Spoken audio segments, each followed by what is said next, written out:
बाजिला siren सतर्क ओडिशा पुणी लघुचाप जनित बात्या करिब छारखार प्रबलरु अति प्रबल वर्षा हेब ओडिशा बुडिब बाजिलाणी घंटी सतर्क कला पाणीपाग विभाग। ओडिशा को माड़ी आसुची भयंकर बात्या सह तुहाकुतुआ वर्षा जलमग्न हेब ओडिशा सबु किछि उजाड़ी नेब लघुचाप जनित वर्षा।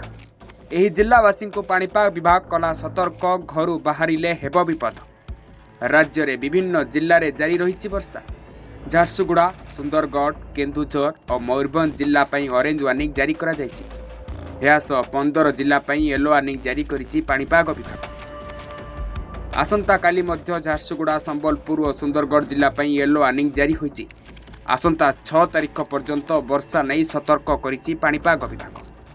सेपटे हीराकुद्रे जलस्तर वृद्धि पाइबारे लागिछि। लघुचाप 2 दिन जाए धीरे धीरे पश्चिम उत्तर पश्चिम दिगरे उत्तर ओडिशा पश्चिमबंग एवं झारखंड मध्य देई गति करिबार संभावना रहिछि।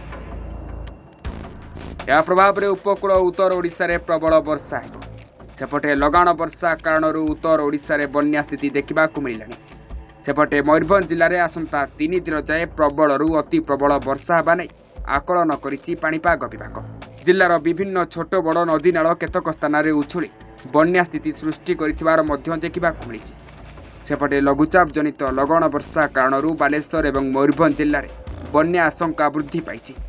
3 प्रमुख नदी सुवर्णरेखा पुढ़ाबड़ंग और जलका फुलुथिबा बेले राजघाट रे सतर्क संकेत उपरे प्रभावित होउछि सुवर्णरेखा नदी। एतिकी बेले एबे लोकंकु घारिछि बात्या भय। रिपोर्ट प्रसायानेws।